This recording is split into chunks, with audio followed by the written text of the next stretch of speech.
Hi guys, welcome back. Today I'm going to be answering questions that you guys sent in from my Instagram. So I'm just gonna be doing a little quick Q&A. Just wanna get a couple things out of the way so I'm not embarrassed. I'm breaking out really bad, and I get really embarrassed when I'm breaking out because I feel like I'm an esthetician, I'm not allowed to break out, and then I'm like, no one look at my face. Even though if I looked at where my skin was like 2 years ago, I'd be so proud, but I still get really insecure. So I think if I throw it out in the world that I'm breaking out instead of trying to hide it, then I'll just feel a little bit better. But I went on a trip. I went to Atlanta, Georgia for a week, and every time I go somewhere humid, I just break out so bad. And this is actually pretty good for how much I usually break out. So I'm just gonna throw that out there so you're not staring at my zits the whole time and I'm not feeling insecure the whole time. Also, I'm recording off of my phone, so I'm using an iPod to read the questions. So don't make fun of me. Don't make fun of me for my acne and my iPod, okay? Okay, so I just posted a little question box on my story for you guys to ask me some skincare aesthetic questions. So I'm just going to be reading those and answering them. iPod. Do you only use Glymed on your clients? Yes, I only use Glymed on my clients just because they have such a wide range of products. I feel like I don't really need to incorporate another product line, and I feel like they just give really, really good results. They're what I know most, and I just love them. I don't really feel a need to bring on another skincare line, but I'm not opposed to it either. So we'll see, but right now I am only using Glymed. Can you get facials while pregnant? Yes, you can get facials while pregnant. You can't get certain things in your facial, like you cannot get chemical peels, microneedling, ultrasonic, any treatment like that, but you can get a nice hydrating facial, relaxing facial, a little pick-me-up. So yes, you can get facials while pregnant. Okay, what reactions can I expect from a chemical peel, flaky skin, anything else?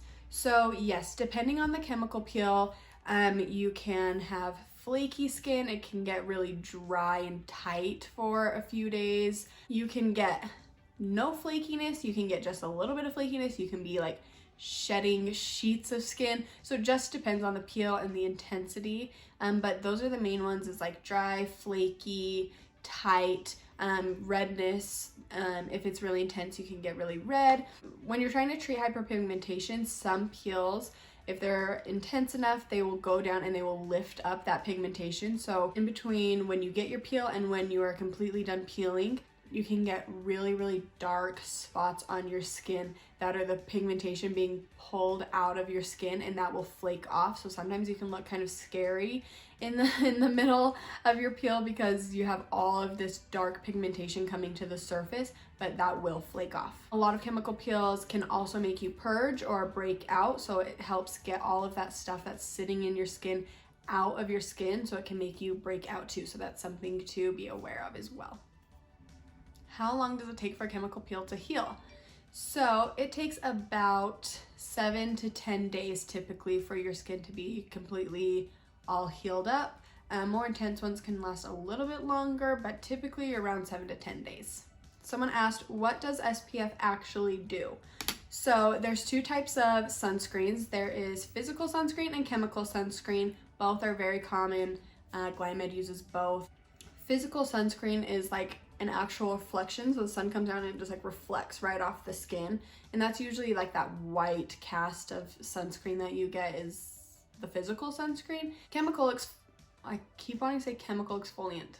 Chemical sunscreen absorbs the UV rays and it converts them into heat, and then it kicks that heat back out of your skin. So that one just absorbs it a little bit more, but then it pushes it back out, where the physical just bounces right off the surface of the skin and is not absorbed. What is your makeup routine? So typically, honestly, I don't wear makeup.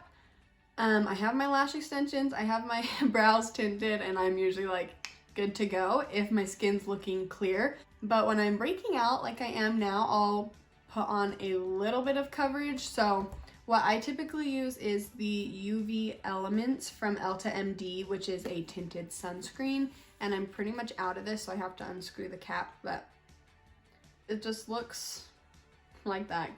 It just gives me a nice little tint and a little bit of coverage without being too heavy on my skin, and it doesn't break me out. I do really love Jane Iredale though. They are a makeup line that was created for the skin. You can find it in a lot of spas or I think some dermatology offices, and it's just supposed to be more healthy for the skin and not have all of the nasty stuff that a lot of makeup does. So, wow, this is like gone, sadly. But I have their powder. They also have foundations, they have BB creams, they have a lot of options, and they give really good coverage, and it doesn't break you out, keeps your skin nice and healthy.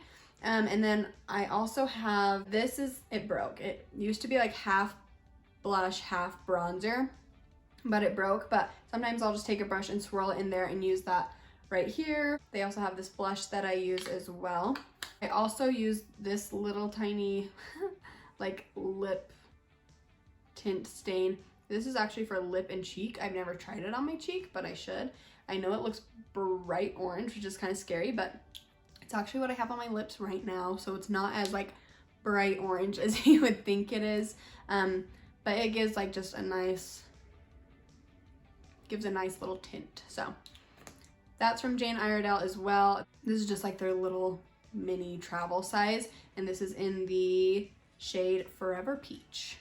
But they have a lot of good products. I think you can order online, but it's just called Jane Iredale, and I'll put the name right here. And that is what I would recommend to anyone that wants to wear makeup on a daily basis, just because it's a lot more healthy and good for your skin, and it still gives you good coverage and has a lot of options.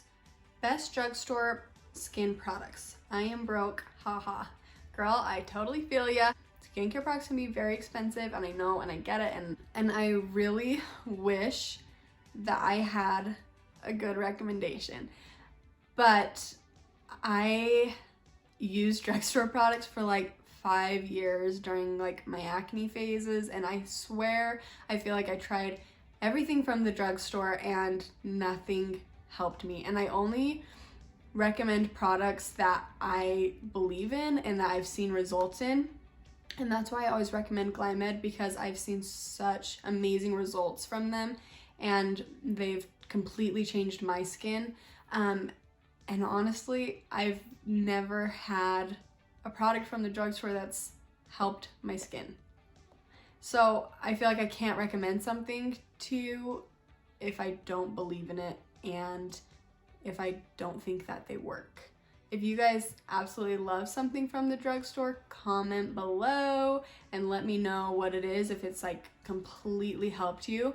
The other thing that I would say is you don't have to get a whole routine at once. You can start with just like 1 or 2 products, and I can totally help you with that and help you figure out what that one product you should get is that's going to help you, and then you can slowly add more beneficial products to your routine. You don't have to buy all the products at once, because that can be very, very pricey. So just start with like 1 product or 2 products, and I promise it's so worth it to invest in your skin. It's going to help so much in the long run. Ask for products for your birthday, for Christmas, for Valentine's Day. Do what you can to not have to spend all of your money at once, and I can help you with that. I can totally work with you on a budget. How many times am I gonna say totally? I get it, and I understand, and I've been there 100%. I know what that's like. What is the best skincare option for excessively oil face skin? So there are products that are really good at controlling oil, like salicylic acid. A cleanser with salicylic acid is really, really good. Glymed's Gentle Facial Wash actually is really good at controlling oil. Glymed's acne line has some amazing products that are going to be awesome for controlling oil, and their Gentle Facial Wash. And then just using other products that don't have oils in them. You can message me and ask me exactly what products you think are going to be best. But salicylic acid is a really good product for dissolving that oil, as long as you're not going too overboard with it. That's why I'd recommend like a cleanser with salicylic acid, something that doesn't have too much or too high of a percentage of that in there. Is it necessary to wear sunscreen when you hate the cold, so you're only outside when you're going from car to building? Yes, and I too hate the cold, and I feel like I'm only going from building to car to building to car, but you also have to take into account the driving, and the sun is actually like more intense through glass, and you're still getting sun damage the whole time you're driving. If you're sitting inside, even like next to a window, if that sun's coming in, you're getting sun damage. It's just so worth it to find a sunscreen that you love and wear it every day, like it's just part of your everyday routine. Yes, yes, you have to wear sunscreen every single day, even in the winter, even in the snow, in the cold. Even if I don't think I'm gonna step outside once in the day, I wear sunscreen anyways. It's just part of my regular routine, and I don't ever go a day without it. Sunscreens can be hard to find one that you absolutely love, but Glymed sunscreen is like holy grail. It's seriously the best. It's not oily, it's really lightweight, it's not like heavy and creamy. It's more like a gel-like consistency, but it soaks into the skin really well. It smells so good. It doesn't have that nasty sunscreen smell, and it feels and looks really hydrating on the skin without looking oily on the skin, and it just gives you a nice glow. This is the Glymed sunscreen. I am like right here. I'm almost out, but I have had this for, I think next month will be a year. So it lasts so long, and I've used it every single day.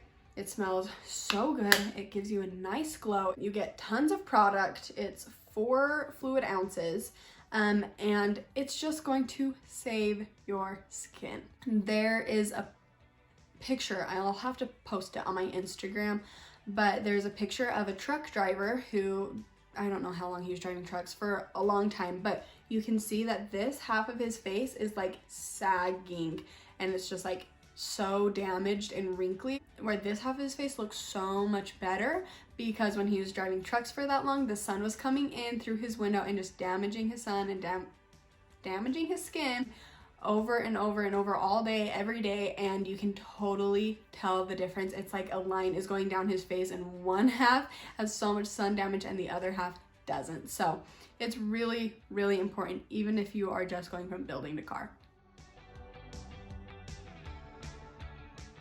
Do you wear makeup very often, or do you prefer bare skin? I prefer bare skin, unless I'm feeling like I need a little pick-me-up or I'm feeling bad about myself and my skin. Then I'll put a little bit of tinted sunscreen on. Do you do treatments on your husband very often, or is he not into that? Do you make him have a skincare routine? Sometimes Drew begs for facials, so I give him little facials every once in a while because he loves them. I do not make him have a skincare routine, but he does use Glymed. He uses the men's skincare line, and he loves it. Can I get my brows waxed and a chemical peel in the same appointment? No, you cannot get peels and waxing done at the same appointment. You just have to be very careful with chemical peels because they have such a strong percentage of an acid on your face. You won't want to do anything to risk scarring or the peel going too deep or anything like that. So you just have to be careful. I would suggest getting waxing done before, like maybe a week before, and then getting a chemical peel after. What is the best self tanner to use? Okay, so I feel like I'm not very well, I don't want to say educated, but I haven't used a lot of self tanners. So I feel like I can't speak out very much about this. I should be using a self tanner because I'm so pale because I don't ever see the sun. But I have heard a lot of estheticians talk about, I think it's Isles of Paradise, which is like drops that you put in like your moisturizer or in your lotion. And I've heard really good things about it from other estheticians, so I've been dying to try that one. I think it doesn't just come in drops. I think it also comes in just like a regular tanning lotion. So look into that. You can get it at Ulta and Sephora, I believe, and then just like online. But I've been dying to try that one, so I'll try that one and I will let you guys know how I'm liking it. Are self tanners bad for your skin long term? So like any product that you're using, it depends on the ingredients and what's in it, and it just depends on the product. So no, not all self tanners are going to be bad for you. Some self tanners I'm sure have some scary ingredients in them. So it's just finding the right one. Like I said, the Isles of Paradise one, I think that's what it's called. If I'm saying that wrong, it's gonna be embarrassing. But that one is supposed to be really clean and have good ingredients. So I would try that one out. But no, self-tanners are not bad long-term if you get the right one. And it's just gonna be so much better than the sun or tanning beds. So always choose a self-tanner over something that has UV rays because it's going to be so much less damaging and so much healthier for your skin. Do the things you eat affect your skin? Yes, definitely. The things you eat 100% affect your skin. I don't talk about this a lot because honestly, I know that there are things that I eat that are not good for my skin, but I feel like I can't preach it and tell people don't eat this, this is bad when I'm doing it myself. But there are definitely foods like dairy is a big contributor to acne, same with sugar. Sugar is really big with aging and with acne. And I completely know that they're bad for my skin, but until I cut those out of my diet, I feel like I can't preach that to other people. When I have clients that come in with super bad acne and I feel like it is because of their diet, of course I will talk to them about that. But yes, cutting out sugar and dairy and foods that will cause inflammation are definitely foods that would be very good to cut out of your diet, and that will help your skin a lot. I just don't do it, and that's, you know, I pay the consequences. So, is microneedling or chemical peels more effective? It just depends on what your skin concern is. If you have acne scarring that is like that pock scarring, that is that texture, microneedling. If you have fine lines and wrinkles, microneedling. Acne, 100% chemical peels, but then there are some things like hyperpigmentation and post-inflammatory hyperpigmentation that can be treated with both. Chemical peels can be very good for fine lines and aging, but microneedling can too. So it just kind of depends on your skin, where it's at, and what your concerns are. But they do different things. I love both of them, but there isn't really a this one's better than this one. Okay, that is all the questions that I am going to answer right now. If you have any other questions, please comment them. I would love it if you guys gave this video a thumbs up, commented, subscribed, even if you shared on social media, on like your Instagram story or something about me and my page. I would absolutely love that so that I can continue to grow and I can continue to make more videos. And thanks so much for watching. I will see you guys in my next video. Bye!